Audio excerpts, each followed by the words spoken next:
오늘 또 말씀을 통해서 큰 은혜 받는 저와 여러분 되기를 주 예수님의 이름으로 축복합니다. 아멘. 예수님께서 누가복음 17장 이제 5절 6절에 쭉 보시면 믿음이 얼마나 대단한 것인지 말씀하십니다. 너희들에게 겨자씨 하늘 만한 믿음이 있으면 산도 옮긴다 이렇게 말씀합니다. 뽕나무도 옮긴다 말씀합니다. 겨자씨는 씨앗 중에서 가장 작은 씨앗입니다. 그러니까 가장 작은 겨자씨 같은 믿음을 갖고 있어도 뽕나무를 옮길 수 있다고 이렇게 말씀합니다. 그러면 저와 여러분의 믿음이 큰 믿음이 된다면 그만큼 하나님 역사를 더 크게 일으키는 것입니다. 그래서 오늘 그 주님 말씀하시고 이제 이어서 일어나는 사건을 보게 되면서 믿음의 교훈을 받고자 합니다. 11절부터 이제 보시면 예수께서 이제 예루살렘으로 돌아가는 길이었습니다. 이게 예수님 마지막 예루살렘으로 돌아가는 길입니다. 여러분, 은혜는 언제나 주어지는 것이 아닙니다. 은혜가 주어질 때 여러분 믿음으로 꼭 붙잡으시길 주님 이름으로 축복합니다. 이 사마리아와 갈릴리 사이로 지금 지나가는데 이게 마지막 기회입니다. 그런데 그때 이 도상에서 10명의 나병 환자를 만납니다. 예수님께서 다 아시고 이들을 만나 주시려고 지나갔다고 보면 틀림이 없습니다. 예수님이 지나가는 모습을 보면서 이 10명의 나병 환자가 큰 소리로 외칩니다. 예수 선생님, 우리를 불쌍히 여겨 주시옵소서. 고쳐달라고 말하고 싶지만 차마 그렇게 말하지 못하고 예수 선생님, 우리를 불쌍히 여겨 주시기를 바랍니다. 예수님은 우리를 불쌍히 여겨 주시는 분이십니다. 고쳐달라는 기도보다 우리를 불쌍히 여겨달라는 기도가 더 능력이 있는 기도입니다. 왜냐하면 그 기도에 주님 마음이 움직여지기 때문입니다. 불쌍히 여기소서. 이 10명의 나병 환자가 불쌍히 여겨 주옵소서. 원래 이 나병이 걸리면 목소리도 타격을 받는답니다. 그러니까 이 사람들은 정말 있는 힘을 다하여서 외쳤던 것입니다. 예수 선생님, 우리를 불쌍히 여겨 주십시오. 그때 예수님 말씀합니다. 제사장에 가서 너희 몸을 보이라. 이 말을 듣고 이들이 어떻게 합니까? 그들이 가다가 깨끗함을 받는지라. 순종하여 가다가 깨끗함을 받습니다. 제사장에게 네 몸을 보이라. 이 나병은 특별한 병입니다. 그래서 레위기서에 보면 아주 상당한 분량으로 이 나병에 대해서 규정을 하고 있습니다. 이런 것들이 나병이다. 그리고 말씀하고 나병이 어떻게 고침받는다에 대한 말씀은 없습니다. 그런데 불가능하지는 않습니다. 고침받을 수도 있습니다. 고침을 받으면 어떻게 해야 되느냐? 제사장에 가서 몸을 보이는 것입니다. 그럼 제사장이 그 몸을 보고 일주일을 또 그대로 기다리게 합니다. 일주일이 지나도 이제 고침받은 상태 그대로면 제사장이 네 병이 이제 깨끗해졌다 이렇게 선언을 하고 이제 예식을 치릅니다. 이 예식이 마치면 집으로 돌아갈 수가 있게 되는 것입니다. 근데 예수님께서 그 나병 환자들을 보고 이리 오라 말씀하지 아니하시고 안수기도 하지 아니하시고 그냥 말씀하셨습니다. 제사장에 가서 너희 몸을 보이라. 이게 뭡니까? 레위기서 말씀에 의하면 고침받은 줄 믿고 가라는 것입니다. 그러니까 여러분 오늘 이 구절에서 그들이 가다가 여기 앞에 믿고 갔다고 그렇게 생각하면 됩니다. 믿음은 순종입니다. 순종. 한번 따라 하시길 바랍니다. 믿음은 순종입니다. 여러분 믿음이 크면 큰 역사를 이룬다고 했습니다.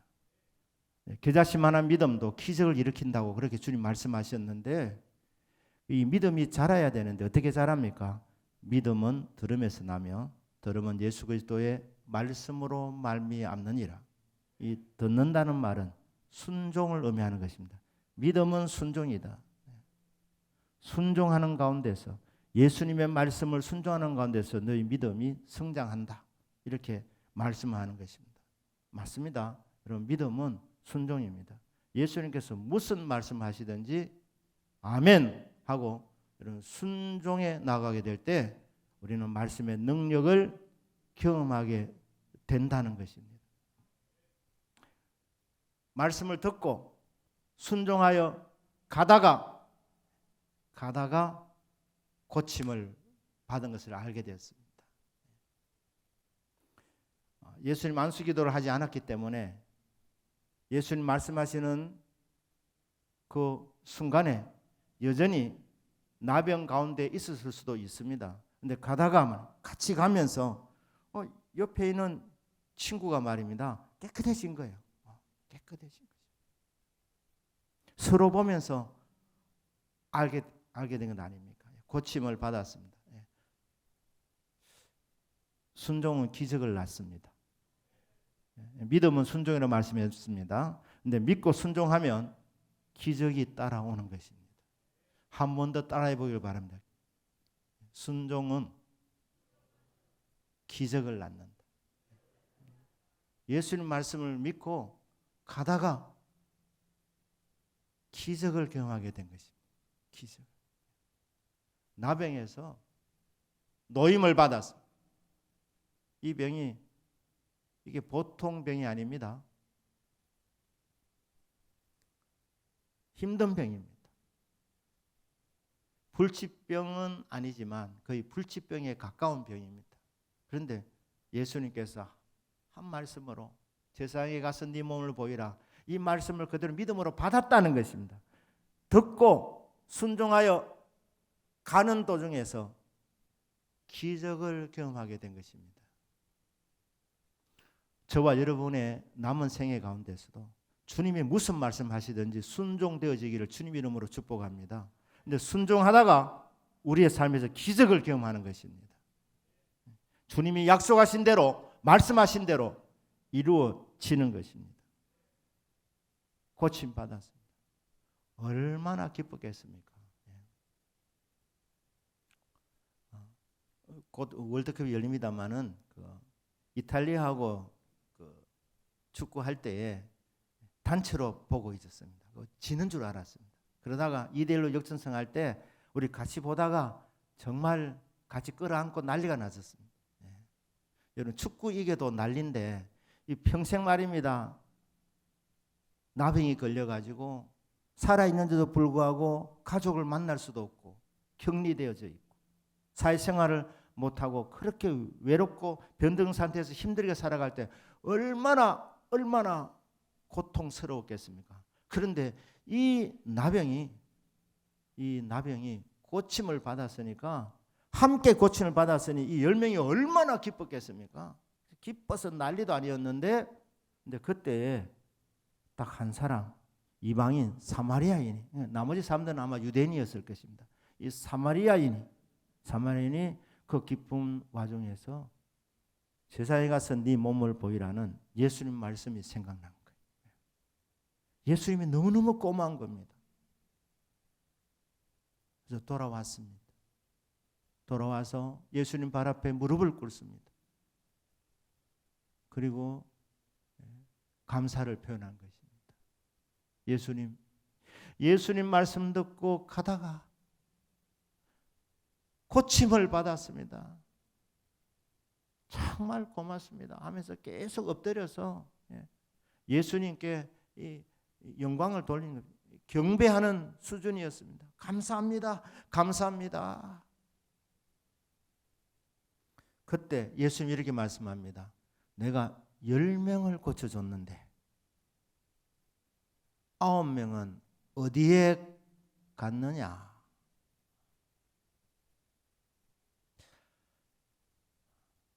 참 인생은 참 간사합니다.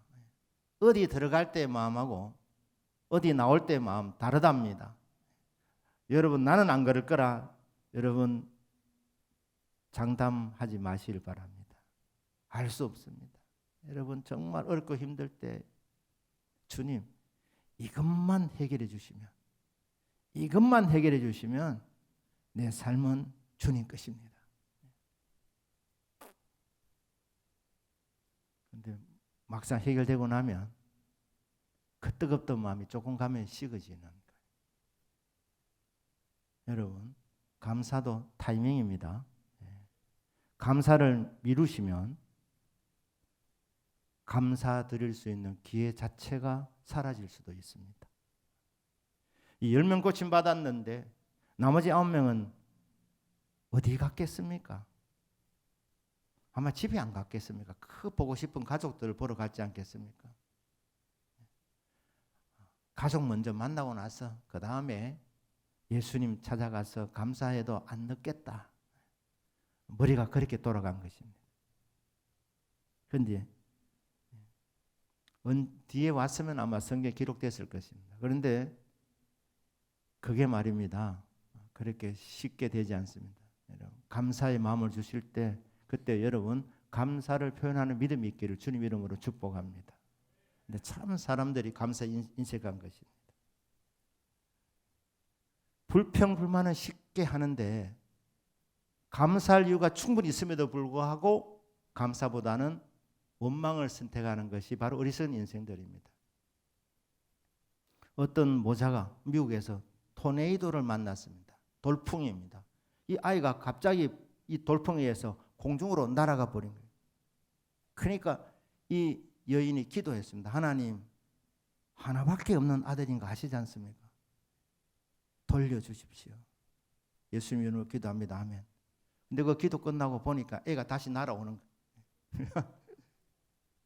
그래서 그걸 받았는데 크게 안 다치고 보니까 애가 말짱한 거예요. 그러면 감사해야 될 거 아닙니까? 그때 이 여인이 이렇게 말했습니다. 이 애가 바람이 날아갈 때 모자를 쓰고 있었는데 모자는 어디 갔습니까? 모자까지 돌려주셔야지요. 여러분 쉽게 웃으시지요?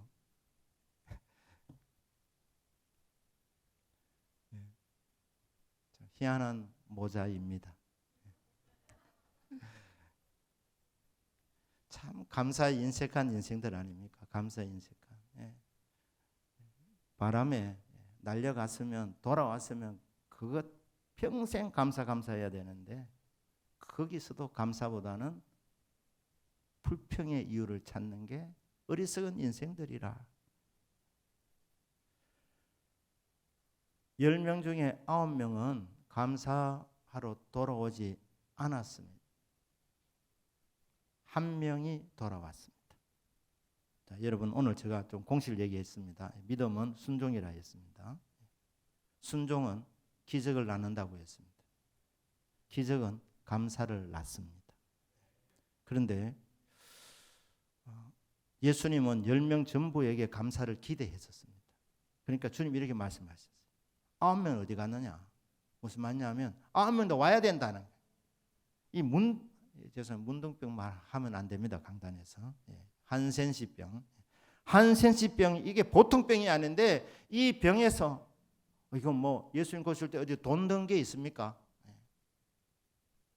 그냥 예수님 한마디 말씀으로 세상에 가서 네 몸을 보이라 이렇게 예수님 말씀을 믿고 갔더니 순종했더니 기적을 경험했습니다. 그러면 당연히 예수님께 와야 되는 거 아닙니까? 예수님도 기다리고 있었던 것 같습니다. 그런데 1명밖에 안 왔어요. 그것도 유대인이 아니라 이방인. 그러니까 이 1명 이방인 외에는 내게로 와서 영광 돌리는 자가 없느냐? 주님 서운한 감정이 여기 비춰지고 있습니다. 주님께서 우리에게 기적을 베푸실 때 우리가 살아가는 순간순간 주님의 손길을 경험하는 것 그 자체가 우리는 기적을 경험하는 것인데 이게 하나님의 은혜다. 하나님의 도우심이다. 기적이다. 이게 느껴지면 여러분 주님 앞에 감사할 수 있기를 축복합니다. 주님 고맙습니다. 주님께서 하셨습니다. 웬 사랑이며 웬 은혜입니까? 몸밖에 드릴 것 없어 이 몸 드립니다. 주님 받아주십시오. 이 찬양을 받아주십시오. 주님 영광 받아주옵소서. 고맙습니다. 감사합니다. 할렐루야. 그렇게 하나님 앞에 감사의 제사를 올려드리는 것, 이것이 하나님께서 기쁘게 받으시는 예배입니다. 기적은 감사를 낳는다. 감사를 기대하시는 주님. 자, 이렇게 감사로 온 사람에게 예수님 이렇게 말씀합니다. 19절에 그에게 이르시되 일어나 가라. 이 사람이 돌아와서 끊임없이 꿇어 경배하면서 예수님 고맙습니다. 이 은혜를 어떻게 하면 갚으면 좋겠습니까? 예수님 영광 받아 주십시오. 끊임없이 찬양하고 경배하니까 예수님이 됐다, 이제 일어나라, 일어나 가라. 내 믿음이 너를 구원하였느니라. 감사는 구원으로 이끌어 줍니다.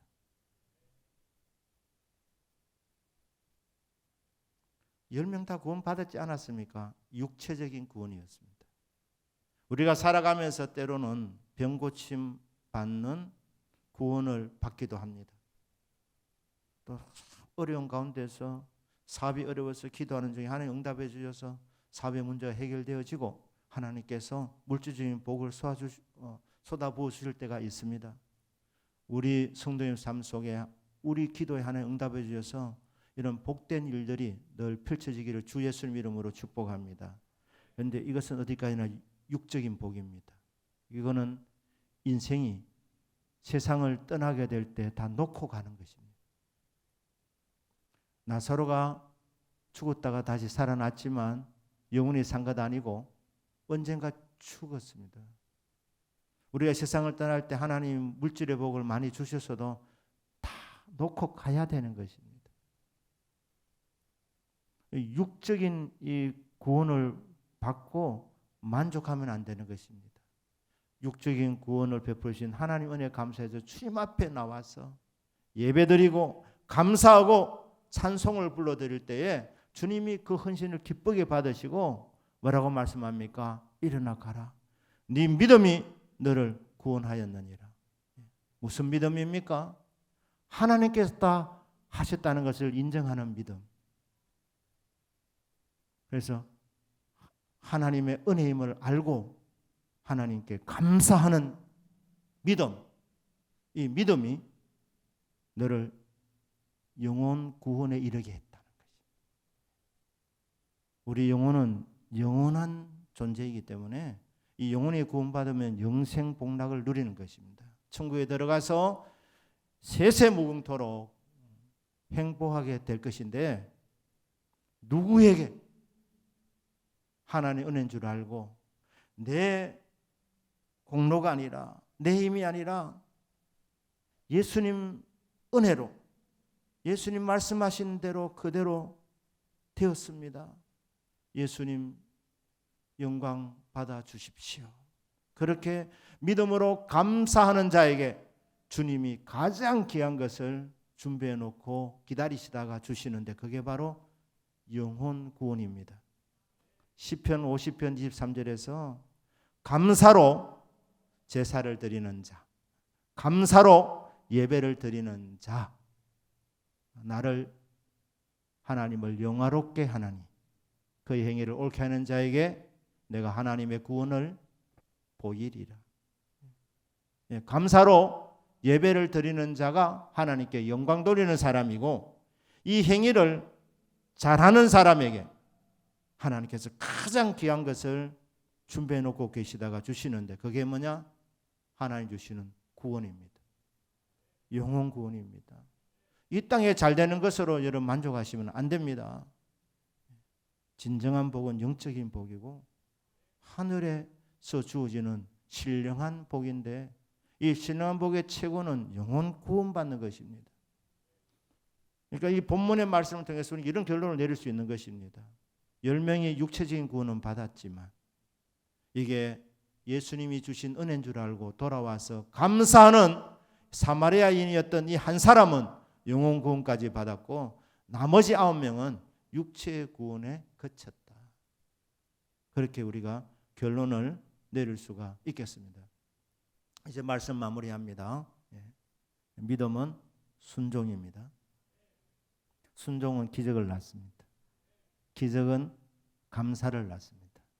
감사는 영혼 구원에 이르게 합니다. 여러분 한 분 한 분의 이 신앙생활이 감사에 충만한 삶이 되셔서 정말 하나님이 나에게 영생을 주셨다는 사실을 실감하고 또 그로 인해서 또 주님께 감사하는 믿음이 되기를 축복합니다. 11월 달은 감사의 달입니다. 오는 주일은 감사주일입니다. 그러니까 1년 가운데서 감사의 절정을 지나가는 시기가 바로 이때인데 여러분 지난 날을 믿음의 눈을 열고 잠깐 돌아보시면서 모든 것이 하나님의 은혜였다는 것이 깨달아지는 밤이 되기를 주 예수님 이름으로 축복합니다. 그래서 주님 감사합니다. 감사합니다. 고백하는 중에 주님께서 이 헌신을 기쁘게 받으시는 역사가 있기를 주 예수님 이름으로 축복합니다. 아멘. 우리 기도하십시다.